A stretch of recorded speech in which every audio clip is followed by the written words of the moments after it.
مع سياده العقيد هيعرف عقيد مهندس سامي محمد عبد الرحيم، وزاره الانتاج الحربي. اهلا وسهلا. اهلا حابين بحضرتك. حضرتك تعرف يعني نبذه سريعه عن التابلت، المواصفات بتاعته واهم الخصائص اللي موجوده بيه اللي ممكن تشجع حد ان هو يشتري. والله تابلت اينار هو تابلت اندرويد اوبريتنج سيستم. طبعا كل الناس عارفه اندرويد. نظام تشغيل اندرويد دوت بيستخدم في معظم او كل الاجهزه، معظم الاجهزه المحموله من التابلت او السمارت فون. اينار نازل باندرويد فيرجن 4.1 وان شاء الله within a couple of weeks مع خلال اسبوعين هيبقى فيرجن 4.3. تابلت جميل جدا، مواصفاته ممتازه، سريع، جايب في البنش مارك تيست اعلى سكور بالنسبه لاي تابلت تاني متوفر في السوق. احنا جربنا وقارناه بين اكتر من 25 نوع تابلت مختلف. بالنسبه استخدمت برنامج غير المقارنه بتاعت البنش مارك؟ انا بستخدم ثلاث برامج مختلفين، في جيك بنش وفي انتوتو. تمام. بنش مارك انتوتو بنش مارك ده ريتد في العالم رقم 3 للاندرويد بنش مارك تيستنج، فبرضه يعني بنستخدم ستاندرد. وطبعا انت عارف حضرتك لما تكون عاوز تقارن بين جهازين لازم تستخدم نفس البرنامج عشان تبقى طب ممكن نعرف اجهزه التابلت اللي دخلت معاه في المقارنه ايه؟ ايه يا فندم؟ اجهزه التابلت اللي دخلت حضرتك كل اجهزه التابلت الديوال كور اللي هي ال 1.6 جيجا هرتز بالظبط كده اهو، اللي هي بيتراوح مقاسها من 7 و8 لغايه 9.7 او 10.1 انش. حجم الشاشه. بالنسبه لحجم الشاشه. الشاشه بتاعتنا 10 بوينت تاتش سكرين. درجه الدقه بتاعتها كام؟ 1024 في 786. تقريبا حوالي كام بيكسل في البوصه؟ حضرتك بقى احسب، انا مش حافظها. يعني حوالي 150 140. تمام. حضرتك انت عاوز تعرف البي بي اي ها؟ بي بي لما اي. تعرف الرقم احسن لا عشان بيسهل الناس هو عشان البي بي اي ده تجيبه. الستاندر يعني. تمام. طبعا هي الاهم بالنسبه لل 10 بوينت تاتش سكرين، طبعا دي مفيده عشان الانتر اكتف ابلكيشن. طبعا ال 10 بوينت تاتش سكرين دي ممكن تدي للبروجرامرز اللي هيديفلوبوا ابلكيشن او ديفلوبمنت الابلكيشن تشتغل على اينار. فطبعا من المعروف ان ال 10 بوينت تاتش سكرين دي ممكن تدي مجال كبير قوي للديفلوبرز بتوع البرامج ان هم يعملوا انتر اكتف ابلكيشن، خاصه للناحيه التعليميه بالنسبه للطفل عشان يتفاعل او يتعامل مع الجهاز. جوجل بلاي ستور موجود فيه حضرتك؟ طبعا موجود عليه جوجل بلاي ستور، واحنا بصدد طبعا احنا عندنا في بروتوكول مع وزاره الاتصالات وبصدد ان احنا يبقى عندنا البلاي ستور اهو. طبعا زي ما الناس شايفه. مش عارف هنا احنا مفيش اكونت، انا مش مدخل اكونت هناك. طبعا ممكن بالظبط. لا ما هو في الوايرلس المفروض شغال بالظبط. ان انت زي اي جهاز اندرويد موجود. في تطبيقات معينه انا جايه بريلودد عليه؟ لا هي طبعا الديفولت سوفت وير او البرامج العاديه الاساسيه. يعني ممكن تكون الحاجه الزياده هنا التي لا تنتمي للمجموعه ممكن يكون الفيسبوك، لكن باقي المنتجات دي زي ما حضرتك شايف كلها بتاعت شركه جوجل، سواء اليوتيوب او التوك او الستور او الجيميل.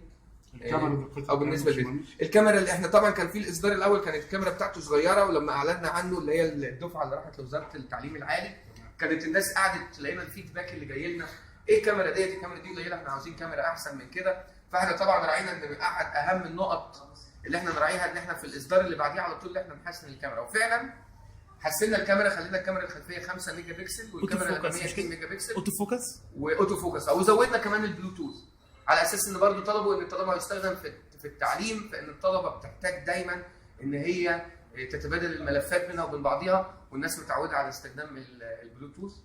فاحنا زودنا البلوتوث وزودنا الكاميرات. الجهاز زي ما انت شايف الاداء بتاعه او الريسبونس بتاعه سريع جدا.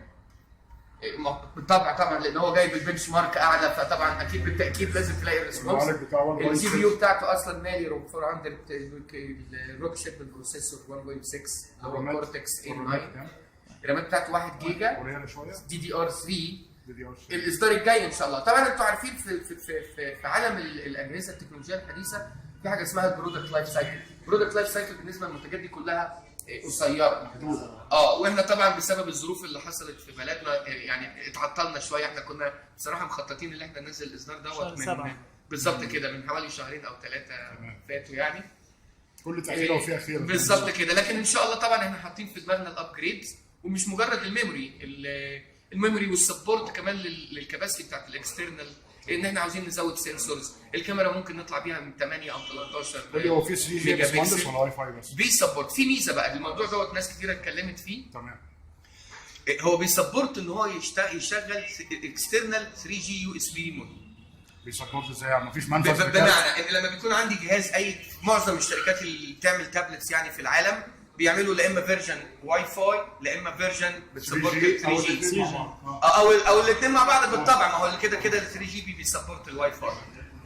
احنا هنا دوت ما فيهوش 3 جي بس بيسبورت 3 جي عن طريق اكسترنال يو اس بي مودم، بمعنى ان اي تابلت واي فاي عادي في العالم لو جيت تحط له يو اس بي مودم مش هتعرف تستخدم 3 جي، لازم يبقى عندك هوت سبوت او تشتغل بالموبايل مثلا تعمل هوت سبوت او لازم روت مثلا. يعني حضرتك عايز تقول ان اي فلاشه من شبكه اتصالات ممكن تشغل نت؟ فعندي وصله بتاخد من فيميل يو اس بي الكبير العادي المقاس العادي لغايه الميل اللي هو اليو اس بي الصغير. تقدر تشغله باي فلاشه اتصالات او موبينيل اتصالات او موبينيل او فودافون. احنا عاملين طبعا سيرفي عشان نضمن السبورت بتاع كل انواع الفلاشات اليو اس بي مودمز، مش الفلاشات اليو اس بي مودمز اللي افيلابل في السوق المصري. هو ده اللون الوحيد المتوفر زي ما انتم شايفين، لون جميل يعني الفضي.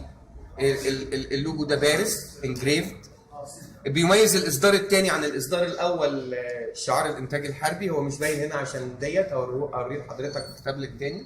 ثانيه واحده. اللوجو بتاع الانتاج الحربي الجديد ده محفور عليه بالظبط انجريفد. جميل. العربه العسكريه المتحركه، كان الشعار القديم بتاعنا العربه واقفه، لكن احنا غيرنا الانتاج الحربي بقى الى وضع الحركه والطاقه. ايوه والفارس، عشان ندي انديكيشن ان عهد جديد وبدايه جديده. السعر التابلت يا باشمهندس زي ما اتعلن عنه حوالي $240. فيعني كان في ناس عملت تعليقات هو على الموقع 1660 ده بيبقى يوازي $240 لو حسبنا على 7 إلى 10 تمام.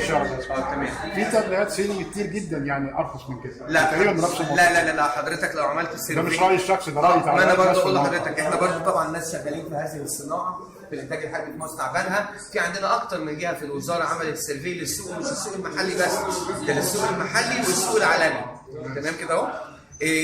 قارنا فعلا بين كل التابلتس الصيني الموجوده في السوق، مش الصيني بس، في الصيني وفي ماليزي في انواع، في دول كتيره بتعمل تابلتس بالظبط. مش عاوز اقول لحضرتك وفي الصين نفسها كمان مفيش تابلت 9 و7. انا بقول دي حقيقه مش كلام، حقيقه بناء على ابحاث احنا عملناها ودراسات عملناها للسوق. مفيش تابلت 9.7 بوصه او 10.1 بوصه ديوال كور 1.6 جيجا هرتز سعره اقل من سعر اينار. وانا عارف انا بقول لحضرتك ايه، لا في السوق المصري ولا في السوق العالمي. بالظبط. فاينار حاليا از ذا بيست باي لاي مستخدم محتاج تابلت. فاليو فيرسز برفورمانس، ماشي؟ الاداء دوت بالنسبه للسعر ده مش هتقدر تحققه مع اي تابلت تاني. غير بقى حاجه تانيه، الضمان، توفر قطع الغيار، مراكز الصيانه اللي هتتوفر في جميع انحاء الجمهوريه. كل منفذ بيع من منافذ بيع الانتاج الحربي هيتوفر فيها مركز صيانه عشان تبقى في متناول الجميع. والضمان بتاعنا هيبقى ضمان شامل حقيقي بجد، مش مجرد كلام او زي ما بيحصل مع باقي الاجهزه المنتجه الثانيه. بتروح تشتري الجهاز لما بيحصل له حاجه بترجع يقول لك ما اعرفكش روح للتوكيل. لا، احنا عندنا هنا هيبقى ضمان حقيقي. الجهاز اللي فيه اي عيوب تصنيع او اي حاجه صاحبه يجيبه، هنديله واحد جديد وخلاص وما فيش اي مشكله. البطاريه 7800 الساعه بتاعتها كبيره جدا. ليه بقى؟ البطاريه ديت كانت اصغر من كده. انا هقول لحضرتك في الاول، لما تقرا حضرتك القصه بتاعت اينار، لو تقرا حضرتك في القصه بتاعت اينار دوت كانت مناقصه عملتها وزاره الاتصالات، وكنا احنا الانتاج الحربي كنا اوريدي احنا شغالين في انتاج التابلت. فلما المناقصه ظهرت كانها طلعت في الوقت المناسب لما تقدمنا لها. فكان الهدف من المناقصه دي هو التربيه والتعليم. فاحنا كانت من ضمن الديزاين بارامترز بتاعتنا او الفاكتورز اللي احنا لازم ننكلود في الشغل بتاعنا ان احنا نعمل تابلت يكفي عدد ساعات اليوم الدراسي. دي اول حاجه. تاني حاجه الشاشه بتاعته تبقى بجوده كافيه والوان ووضوح بحيث تبقى مريحه لفترات المطالعه الطويله. وهنا رابط تمام بالظبط كده. 16 ساعه ستاند باي تايم بالظبط.